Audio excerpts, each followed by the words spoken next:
Welcome to Zimmerman Podcast, episode 35.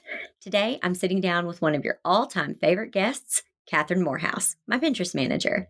Between her soothing voice and incredible insights, Kathryn's first episode is one of our most downloaded. That's why I'm so excited to bring Kathryn back to share 3 simple things you can do to start connecting with dream clients who will pay you what you're worth.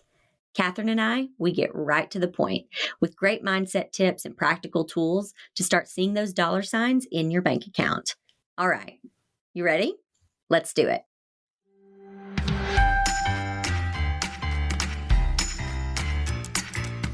Welcome to the Zimmerman Podcast with your host, CEO, wedding professional, educator, and mom, Jessica Zimmerman. In just 2 years, Jessica went from facing bankruptcy to taking home a 6-figure salary. She turned a business-saving $100,000 loan into a $1 million empire. As a creative entrepreneur, a healthy work-life balance seems just as unattainable as a 6-figure income. But Jessica Zimmerman is here to show you it's possible. With the right tools and insider tips and some hard work, your craziest dreams can become your daily routine. If you set some boundaries and commit to healthy changes, you can create a business and a life you love. So let's make your business work for you.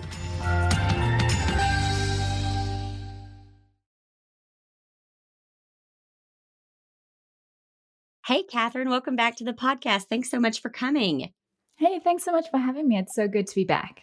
So I'm really excited about today because we are just going to get straight to the point and we are going to talk about 3 simple tips to get our listeners booking dream clients and making money. So if you are struggling to book dream clients or any clients at all, Kathryn is here today and she has brought 3 simple tips to start booking clients who value your work and will pay you what you're worth. So Kathryn, let's get started. What is tip 1? Well, the first one is that you're likely wasting time. Now, I know it may seem like you're spending hours upon hours working every day, trying to find the gaps in your day to do more work in between looking after kids, managing your business, running family and everything. But the question is, are you actually putting in quality time into your business? So oftentimes we think, I've had such a busy day and I didn't even get to the top priorities. And that's often because we checking Instagram, checking our phone, checking email. But those things aren't actually going to help us get the work done that we need to get done. It's so true. I like to say that you're being reactive instead of proactive. And I think that, people who it comes with the best of intentions. Like you think by checking your email that you're being productive when really you're just answering other people's problems and doing their work. You're getting their work done for them. And you've got to start your day first and foremost, with what you need to get done. Gosh, I had seasons where I spent 16-hour days working. And now I spend closer to, 6 hours a day working, or maybe, some of those days are more like 2. But they're purposeful. I'm not wasting time. I'm proactive instead of reactive. And I only spend about 30 minutes a day checking email. I create a plan for the day. And at the close of the day, I figure out what I'm going to do the next day. Like what's the most important thing. And that has been such a game changer because I think it's really, I don't know about you, but I think for me, it's really kind of incredible what you can actually accomplish in a short amount of time with no distractions. It really is. I mean, the minute that you take away these tasks that, don't really serve a huge purpose in terms of getting you that money and booking those clients and taking your business forward, you end up realizing you actually have so much more time than you thought you had. It's just that you weren't using it productively. And we all like to, I know this is true for me. I like to Pinterest a whole bunch of productivity tips and time management tips and buy all the planners. But then I end up wasting my time looking at Instagram. And I don't know about anybody else, but I get stuck in the scroll sometimes and then end up comparing myself. And by the end of, let's say, like sometimes it's 30 minutes, but let's be honest, it's sometimes like an hour.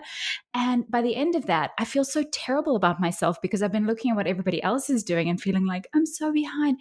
I have no time to do this. I'm not able to get the things done I want to get done. How are these people doing it? They must have X, Y, Z. When in truth, it's just they are focused on taking action and I'm sitting here wasting my time. I don't know if you felt that way, but sometimes that happens to me and it's frustrating. And the reality is if we actually look at our schedules, And we take a look at everything we're doing and we cut out those unnecessary tasks and we put them in a specific space. Like you say, at the end of the day, 30 minutes, you give yourself a short time burst to do that. You end up with a lot of focused hours that can take your business forward. Absolutely. It's so true. It's so true. And I think just to give a quick side tip about that, I think another thing that's super helpful for me is batch working.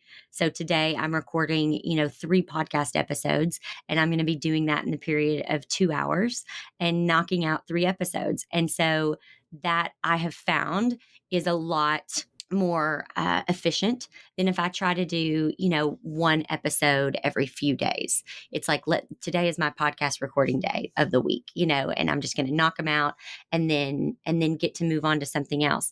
I have a member on my team who she has to have a different day for everything. Like Kelly, she can kind of have a list and go back and forth. Her mind is just, she can look at a checklist and go, okay, now I'm on the computer working on this. Okay, now I'm doing a graphic design. Okay, now I'm checking email. She can kind of do that. But I have another member of my team, Rachel, who she has to have kind of days. Like Monday is a day to be, looking at this, or Tuesday is a day to be looking to see what the blog needs. Wednesday, you know what I mean? Like she has to kind of compartmentalize it. And I think you have to kind of figure out what works for you and just figure out how you can become more efficient and stop wasting time. Okay, that's great. What is tip number 2, Kathryn? So the second one is that you have to have a website. Now, I know a lot of people freak out when we say that. I know that it's one of those scary things because you're not a coder, you're not a developer, you're not someone that maybe knows all of that back-end functionality. But the thing is, you don't need to know all of that in this day and age to actually get a website up. But a website is so important because it's where you're sending your clients to. And not only that, but you own it.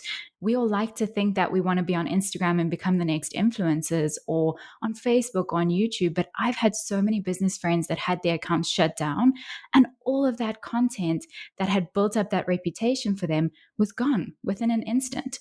Whereas on their website, they own that platform. They're sending people there. They're building up that traffic, and they have a place that is housing all of that information, building their credibility over time.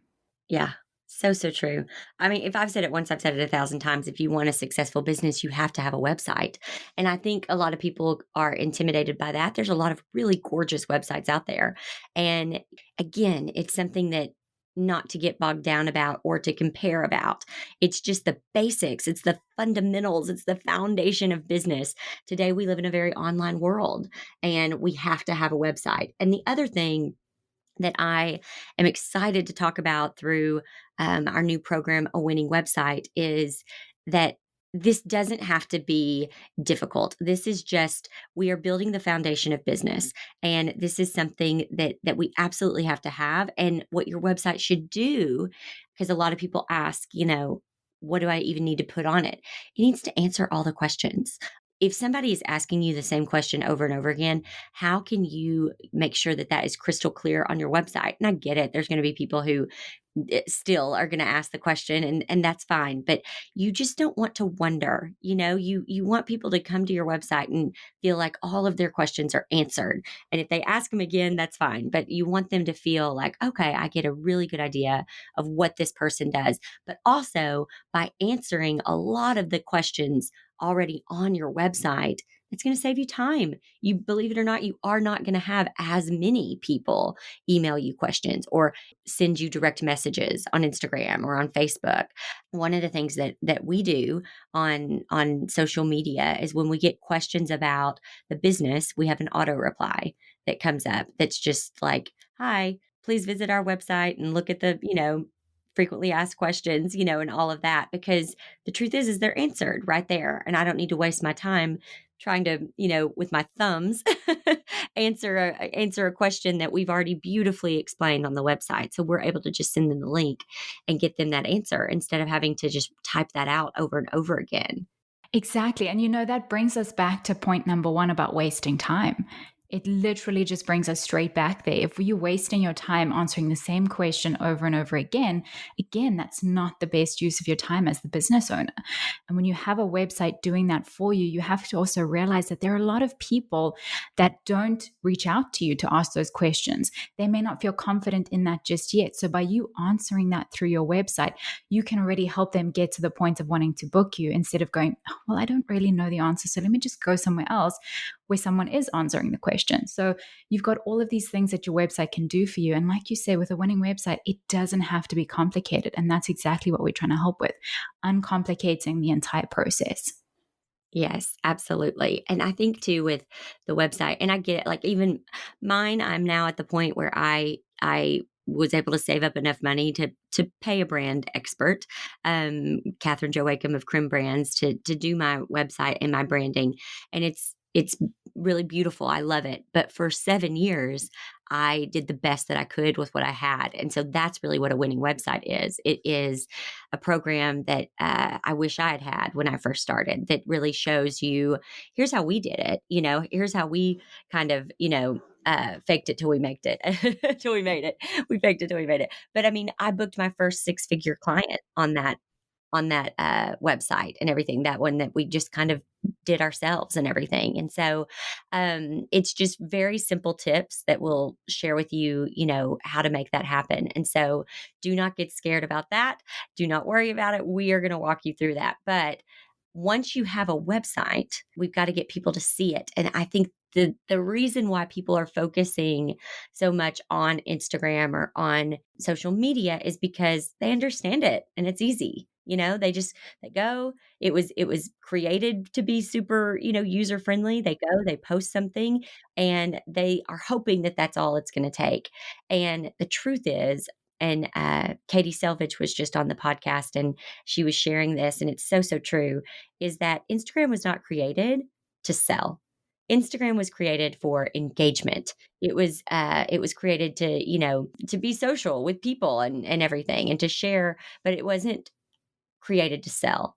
And yes, there might be some instances that there are some accounts that do sell very well, but for the most part, it's really hard to make a platform work in a way that it was never designed to work. And so that's why you need a website, and that's why it should be your primary focus.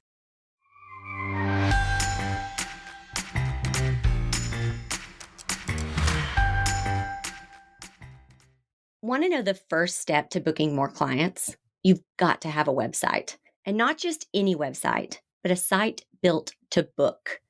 If you're just starting your business, you're probably wondering how you can share about your work, gain clients, and start making money. The answer to all of these things is your website. When I first started my business, I didn't have the money to pay a professional brand expert to create the brand you see here today, but I didn't have to. I used the resources I had to invest in my business and create a brand that would attract the type of client I wanted to work with, supported by a website that was built to transform searching brides into lifelong clients. If you want a simple guide to how to create a site that books without having to invest thousands in a branding expert before you're ready, you need a winning website. To learn more, go to zimmermanpodcast.com/website. That's zimmermanpodcast.com/website.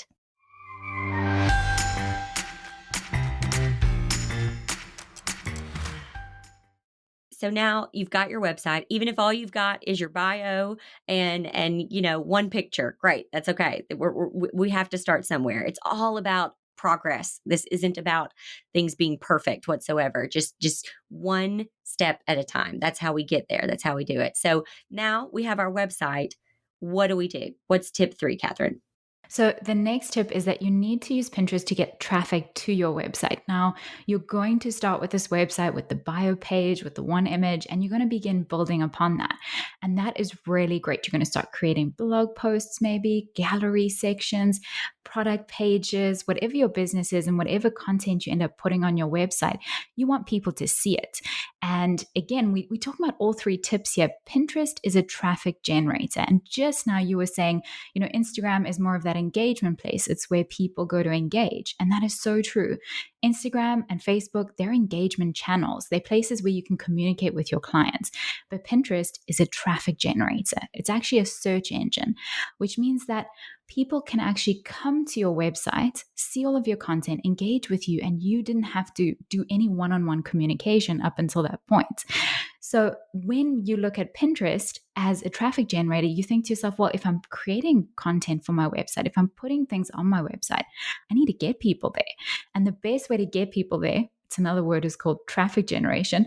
Getting people to your site is basically sending traffic to your site. And you don't want to use an engagement channel as the main traffic generator because that's not what it was intended for.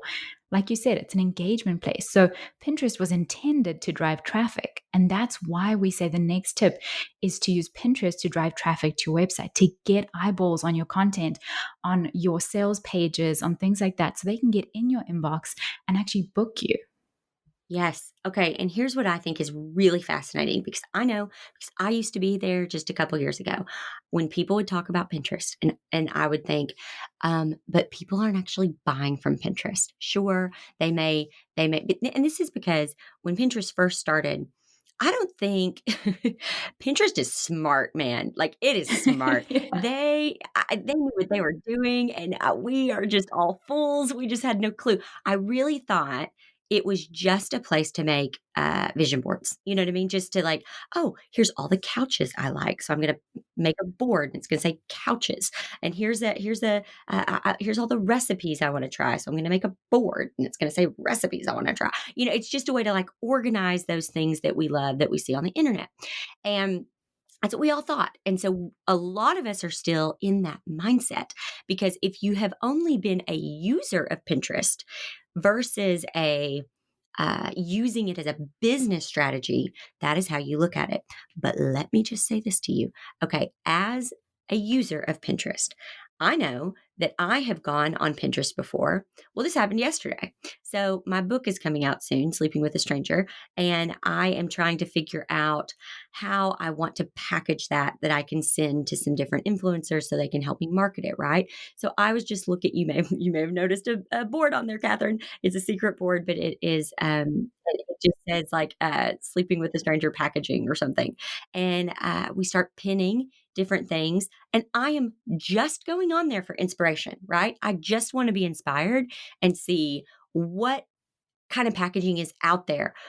Well, I landed on one and I immediately clicked on it, found the person who makes it, emailed them. Like I did not go onto Pinterest with the intention of placing an order. That was not my intention. My intention was to go and to get inspired, to start making a board of things that I loved. But then you see something and you're like, oh man, I need to know more. And you all know you've been there. I've done that before too with, I think about like my children's clothing. And if I am sitting down at the computer and I go, I am going to order Stella's Halloween costume right now. Well, then I might go to Pottery Barn Kids to the Halloween section and just order the Halloween costume. But if it's if I'm like I don't really know what she should be for Halloween, and I am going to look up some ideas. Well, then I go to Pinterest and I look up ideas. Well, sure enough, I see something, an owl that's the cutest darn owl I've ever seen. And I click on it and it takes me to the website and I end up buying it. So I think people think that unless they are sitting down going, I am about to place an order, that people don't end up placing orders through Pinterest, but you do it all the time. You probably have looked up a specific shirt, or maybe you've looked up, I don't know, some kind of. I know people who've looked up things for their own wedding, like bridesmaids gifts, or just again wanting to be inspired. But then you see something that you're like, I can't live without that. And you click through and then you end up buying it. And I think that I just want to really shout that from the rooftops because I still think that there is that people aren't seeing it from that perspective. They just see Pinterest as what they initially go in to Pinterest to do and not what the outcome ends up being. Exactly. And I think it's about that shift in your mindset, because the reality is, like you said, if you're a user, you see it from the user perspective. And that's what Pinterest wants it to be for the regular users. But the minute you get a business account, the minute you go on there as a business owner, you are coming on as a business. And so you do actually want the users to go through that thinking process that you went through when you were looking for the book packaging. And as a business owner, you've got to look at that and say, well, I know what they're thinking now because I thought the same thing, and they are going to still use it that way. But as a business owner, you have to shift your mindset and realize, well, now I can be the one showing up as inspiration. I can be the one showing up as the place that they visit, and then send an email or book something or buy something or sign up for an email list. So you can be in that position instead of it being Pottery Barn or a different business owner that is sharing their content there. So you just, yes, think about your clients in that way. They're the users, but you're the business owner, and you use Pinterest differently. And Pinterest has said they want business owners using it as a business. So they are grateful for content creators. They know that Pinterest wouldn't survive if there weren't businesses on there sharing their content, because how else are people going to get inspiration? So they know that businesses need to be on there, and they want to promote really great businesses and the content that they share. So when you think about using Pinterest to drive traffic to your site, step into the mindset of the business owner, not the Pinterest user when you use Pinterest. Yeah. I'd love to give it another example, and this is going to sound a little crazy and random, but my daughter Stella, she's 6, and she has this little Bible study with her and her other little 6-year-old friends, and every month they meet and they memorize the Bible verse. And so I am in charge of buying. They have a bag that they carry their Bible in, and every month I get them a pin that goes with the verse, and if they recite their verse, they get a pin. And just trying to start teaching the discipline of work and memorizing, and how work hard you can get things. I will say, when I Google searched Bible verse enamel pins, I mean, some things came up, whatever, but when I went on Pinterest and searched for that, I mean, these different things came up, and they were from sites that I never would have found these sites on my own, right? Some of them were like Etsy, which is great, but then some of them, like there was one, it was called like Eat, Pray, Slay or something, and then there was another one that was called something. I mean, I never would have found these websites in a million years, and I ended up, when you've got all those girls and pins are like $10 each. I mean, I'm spending $200 a month on enamel pins. And that is something that these small businesses, they are getting my money because of a simple search I'm doing on Pinterest. These small businesses, that's like, there's one business that's all she does is she sells this one pin. She, like, I guess, loved it and had it mass produced, and she's just got them. And so if people find her, she sells them, but she's not marketing it. It's just pinned on Pinterest and people find it. And I think that's freaking incredible. That's amazing. And I think it's so good just to see how that actually happens from the purchasing side of things. Because like you say, sometimes people think people don't buy on Pinterest, but the reality is they do. And Pinterest has said this multiple times. And when we think of how people use Pinterest, like you've just done, you were saying that you searched for something, you saw an image that you liked, you clicked on it to go to the site, and you were able to either buy it straight away, email them straight away, or you were able to, depending on what it is you were looking for, you were able to learn something straight away, or sign up for an email list, or buy a course, or anything like that straight away. And that is a hugely important thing to focus on when we think about Pinterest. Because if you're on Instagram and you have something that you want to be inspired by, or you're looking for, like the enamel pin, what are you going to do to find someone on Instagram that does that? You're going to probably type in a keyword into Instagram, but then it's going to be really hard sifting through all the accounts The and all hashtag, of their images. Exactly. The hashtag search, and then you got to find maybe an image that because looks most of those good. people probably aren't even selling it. They're probably just, Yeah. yeah, Influences. most of those people who, if there's a hashtag out there that says enamel pin, yeah, they're probably not selling it. They're just like hashtagging about it. They bought one or something. And yeah, it's just confusing. But this is why this is so crucial. This is why Pinterest and your website work together. You cannot have one without the other. They work together. And I think, and Kathryn really taught me this. And I think there's a couple things. Number one, I hear people say, "Oh, I don't want to blog. I don't want to do that. I don't really have I don't have a lot of traffic coming to my website. And so if I spend all this time on a blog post, like no, two people are going to see it. And then I don't know, I just would rather wait till I have more traffic before I start blogging." And the thing that's fascinating about that is I think honestly it's almost comforting is that you can start blogging with zero traffic because as long as you're pinning it, people are going to see it for years to come. They are going to see it as long as you have, we have a program called The Power of Pinning where we teach you, how to use the right keywords and everything. But I have blog posts. I know every time I write a blog post that doesn't just mean that whoever sees that today is going to see it. I know that someone 3 years from now is going to read it. I know someone 5 years from now is going to read it. And I know that because there are blog posts that I've written 5 years ago that people see through Pinterest. And I think that, that gives you a lot more, I think, satisfaction and in knowing that this is a longevity thing. It's not going to be an instant, oh, I'm going to get, 200 views today. But you might get that over the course of a year, which that's why Pinterest is so amazing because it continually works for you. It's not one and done. Exactly. And when you think about, all the effort that you have to put into Instagram or Facebook, it's a great platform to use. It's definitely something that is great to build that engagement. But the reality is when you are constantly writing new captions and you're doing all of that for the same piece of content, it can get overwhelming and tiring. And how do I say the same thing 70,000 different ways?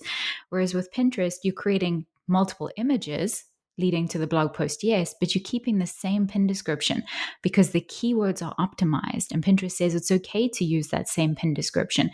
It's okay to use that same caption because they realize that it needs to be relevant. Like your keywords need to be relevant so it shows up in the search for years to come. And so that's the reality is you are sharing this content. It does have that longevity. And if you're sharing new pin images leading to that old content over the next few years, you are going to be getting that kind of traffic. And so there's time investment, but with everything there's time investment. But the reality here is that the time investment is less because you don't have to always come up with brand new things. And we know we've spoken about this many times, even in The Power of Pinning, that blogging doesn't have to be as complicated as people think it is. And I think that's the great thing that you teach is how to make it work for your business in the simplest way. And I think with a winning website, it's the same, building a website. We keep it simple. We don't want things to be overcomplicated with Pinterest, with website, with blogging or anything. We want to make sure that you're getting the return that you put in terms of time.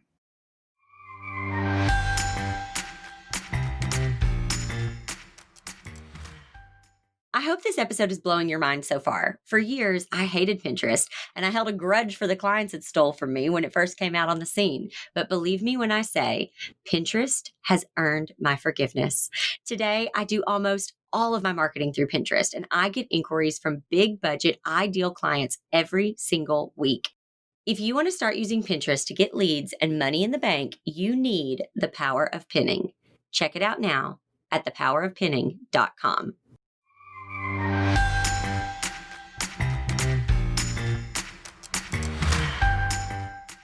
And here's what's really beautiful is a winning website is going to be available in April of 2020. And Kathryn and I together wrote a program called The Power of Pinning. And what I'm so excited about, because I know that really one does not work without the other. And so in April, we are going to have, we're going to put these two together in a package, which is going to be really amazing. And I think for anyone out there who is just starting a business or you're working on a side hustle or you're home with a couple of babies and you've got this one hobby or craft or passion that you're wanting to get out there, guys, this is the least expensive and most impactful way to really get people to see your work. And I just wanted to share really quickly and last year we had a program called The Power of Pinning for wedding professionals. And this year we've got The Power of Pinning and it's for any any industry, and a winning website is for any industry. And so I really, really love that. And the beautiful thing with the power of pinning is Kathryn walks you through it. So you get to hear her beautiful voice rather than my Southern drawl, which is really lovely. But I got this message the other day on Instagram. It says, "Hi, Jessica. I just got an email from a potential client with a budget for $20,000. They found me on Pinterest.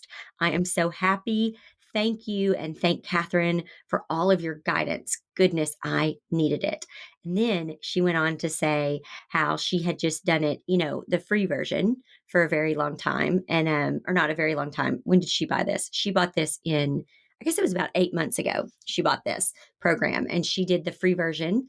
And then just the other day, she experimented and she spent $13. Okay. $13. That's what, two coffees from the coffee store? But she spent $13 promoting two different pins.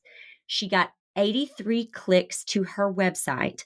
And then through that, she got another inquiry for a client who had a budget of $10,000. You can't get that kind of return on investment anywhere else. Okay, so thank you guys for listening. Those are Kathryn's 3 simple tips to booking dream clients and making more money. Thank you, Kathryn, so much for your wisdom and for taking time to just remind us of how important those 3 things are, and how those really are going to be helpful in us booking clients and making money for our businesses. I cannot thank you enough. I hope you loved this episode of Zimmerman Podcast with Kathryn Morehouse. If you want to learn more, make sure you check out the Pinterest course I created with Kathryn at thepowerofpinning.com. Don't forget to tune in this Thursday to catch a new episode of my limited edition miniseries, Under the Cover, where I share the behind-the-scenes details of my book writing process. Sleeping with a Stranger releases May 7th, and I can't wait for you to read it. Until next time. If you loved what you heard today, even if you liked it a lot, you should subscribe and leave a review. We'll see you back here next time in the Zimmerman Podcast.